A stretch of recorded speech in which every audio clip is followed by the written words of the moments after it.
Hai, Assalamualaikum warahmatullahi wabarakatuh. Balik lagi ke channel ini. Nah, di video ke-8 ini kita akan membahas bab 8, manajemen pendidik dan peserta didik. Nah, pada bab ini kita akan membahas nih manajemen pendidik dan manajemen peserta didik. Oke, gak sabar kan? Yuk ikutin video ini.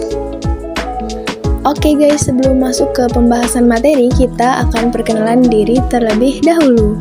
Perkenalkan, nama saya Wina Prakose, NPM A1G022042. Berasal dari kelas 1A, Prodi PGSD, dosen pengampu Bapak Dr. Muhammad Kristiawan, MPD. Oke, masuk ke materi pertama, pengertian manajemen pendidik. Nah, manajemen menurut Terry 1986 adalah sebagai pencapaian tujuan yang telah ditentukan sebelumnya melalui usaha orang lain, atau management is the accomplishing of the predetermined objective through the effort of other people. Nah, pendidik ini adalah tenaga kependidikan yang berkualifikasi sebagai guru, dosen, konselor, pamong belajar, widyaswara, tutor, instruktur, fasilitator, dan sebutan lain yang sesuai dengan kekhususannya, serta berpartisipasi dalam menyelenggarakan pendidikan. UU Nomor 20 Tahun 2003. Jadi, teman-teman, dapat disimpulkan bahwa manajemen pendidik merupakan suatu kegiatan merencanakan, mengelola, dan mengorganisasikan, mengkomunikasikan sumber daya pendidikan atau pendidik agar dapat berjalan atau melaksanakan tugas dan tanggung jawabnya secara efektif dan efisien dengan maksud tercapainya tujuan pembelajaran atau tujuan pendidikan sebagaimana yang diharapkan. Oke, next 2, tugas, kewajiban, dan hak pendidik. Nah, 1, tugas pendidik. Apa sih tugas pendidik itu? Tugas pendidik menurut UU No. 20 Tahun 2003 adalah merencanakan dan melaksanakan proses pembelajaran, menilai hasil pembelajaran, melakukan pembimbingan dan pelatihan, serta melakukan penelitian dan pengabdian kepada masyarakat, terutama bagi pendidik pada perguruan tinggi. Menurut Supardi, menyebutkan tugas seorang pendidik terdiri atas beberapa hal, yaitu sebagai berikut. A. Tugas guru sebagai profesi. Tugas ini menuntut kepada guru untuk mengembangkan potensi profesionalisme diri sesuai perkembangan ilmu pengetahuan dan teknologi. Mendidik, mengajar, dan melatih anak didik adalah tugas guru sebagai profesi. Tugas guru sebagai pendidik berarti meneruskan dan mengembangkan nilai-nilai hidup kepada anak didik. Tugas guru sebagai pengajar berarti meneruskan dan mengembangkan ilmu pengetahuan dan teknologi kepada anak didik. Tugas guru sebagai pelatih adalah mengembangkan keterampilan dan menerapkannya ke dalam kehidupan demi masa depan anak didik. Oke teman-teman, B. Tugas di bidang kemanusiaan. Tugas guru di bidang kemanusiaan adalah sebagai orang tua kedua di sekolah. Sebagai orang tua di sekolah, guru harus tampil sebagai idola yang dapat menarik simpati siswa. Guru harus dapat memotivasi siswanya untuk secara aktif melakukan kegiatan belajar di kelas maupun di luar kelas, serta secara mandiri di rumah. Nah, yang C nih, tugas guru di bidang kemasyarakatan. Tugas guru di bidang kemasyarakatan adalah mendidik dan mengajar masyarakat untuk menjadi warga negara yang bertanggung jawab dan menjunjung tinggi nilai moral, sosial maupun keagamaan, dan menjadikan anggota masyarakat sebagai insan pembangun. Masyarakat memerlukan sumbangsih guru dalam menyelesaikan permasalahan-permasalahan yang dihadapi oleh masyarakat, dan sampai sekarang masih menempatkan guru sebagai sosok yang di depan memberikan teladan, di tengah-tengah membangun, dan di belakang memberikan motivasi.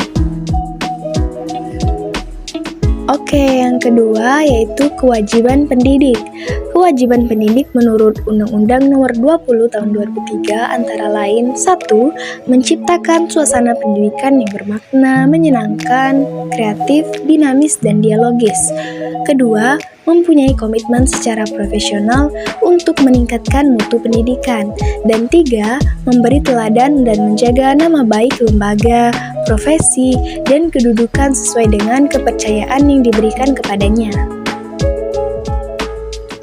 Oke, yang ketiga yaitu hak pendidik. Hak pendidik dalam Undang-Undang Nomor 20 Tahun 2003 adalah 1. Penghasilan dan jaminan kesejahteraan sosial yang pantas dan memadai. 2.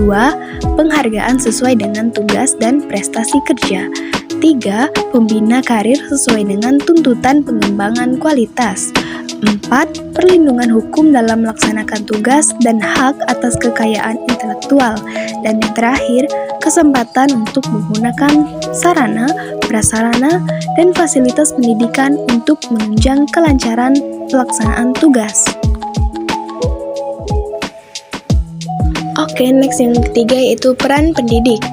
Nah, banyak sekali peran pendidik yang salah satunya yaitu guru sebagai pendidik, guru sebagai pengajar, guru sebagai pembimbing, pelatih, penasihat, model dan teladan, guru sebagai korektor, sebagai organisator, fasilitator, motivator, guru sebagai pengelola kelas, dan guru sebagai mediator dan evaluator.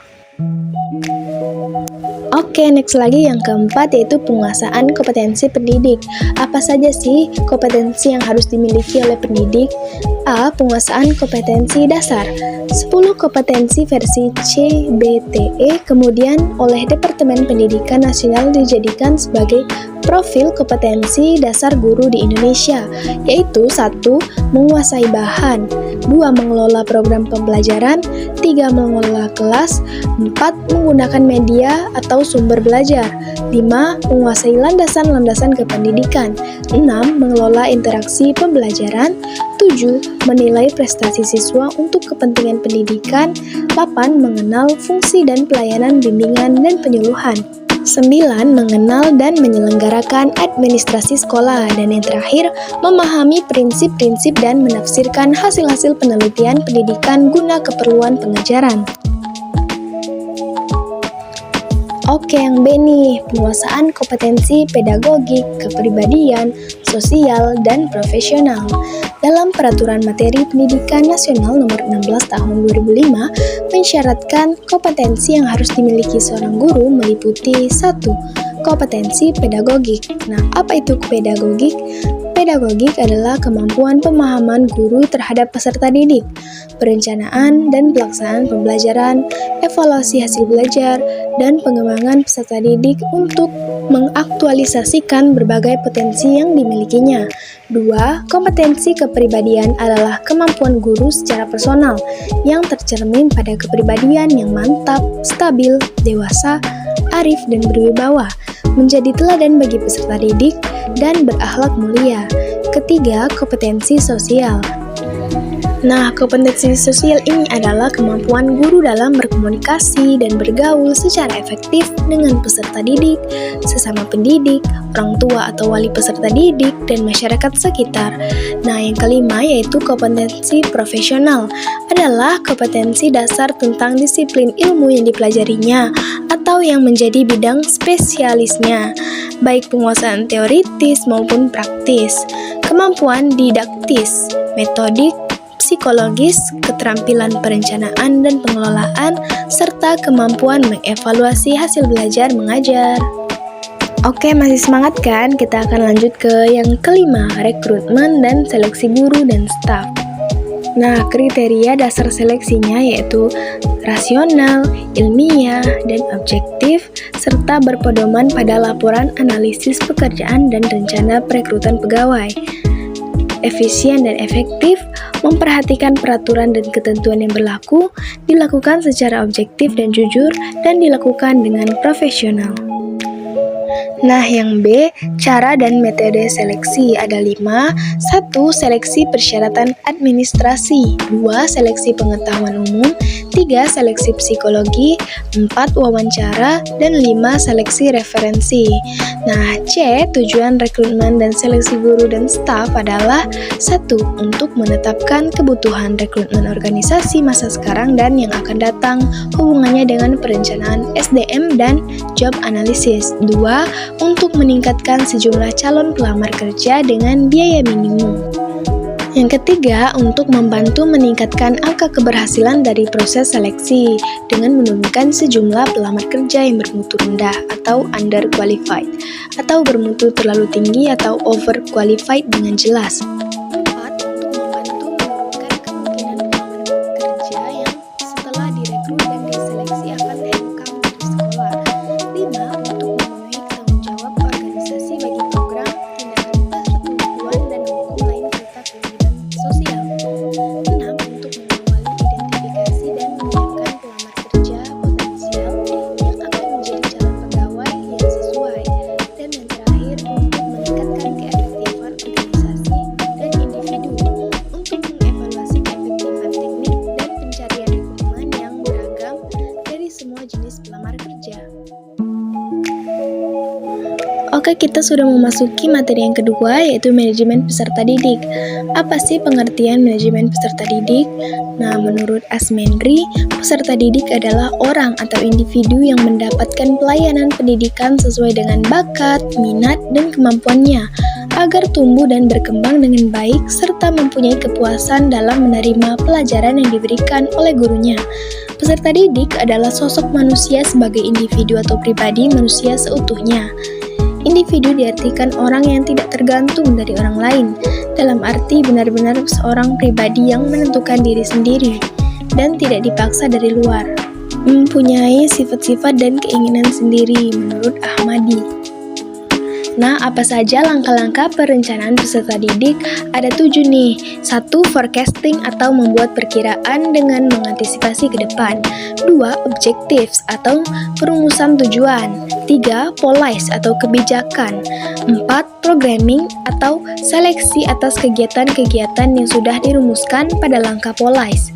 5. Prosedur atau perumusan langkah-langkah secara berurut. 6. Schedule merupakan penjadwalan terhadap kegiatan-kegiatan yang sudah diprioritaskan. 7. Budgeting atau merupakan anggaran atau pembiayaan. Nah, yang ketiga, kebijakan penerima peserta didik baru. Kebijakan operasional penerimaan peserta didik baru memuat aturan mengenai jumlah peserta didik yang dapat diterima di suatu sekolah.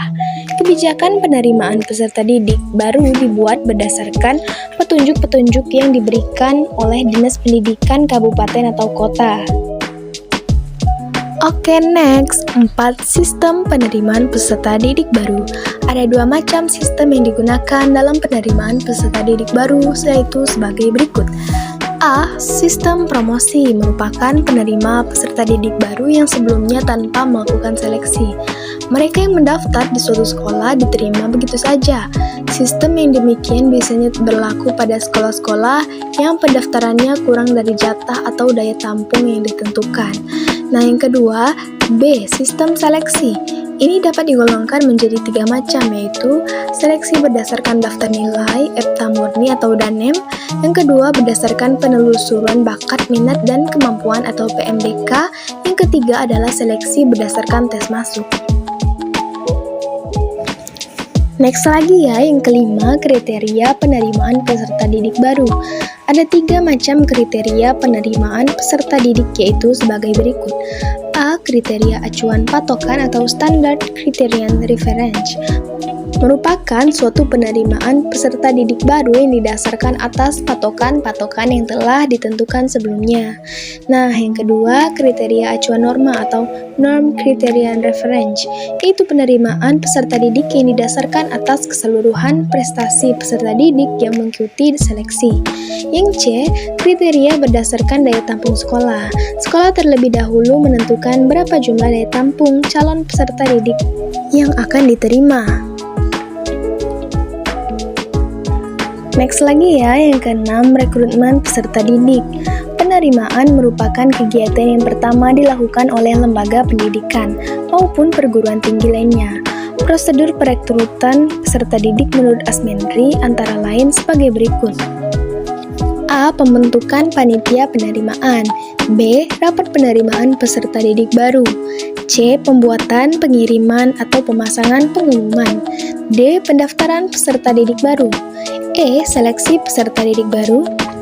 F. Rapat penentuan peserta didik yang diterima. G. Pengumuman peserta didik yang diterima.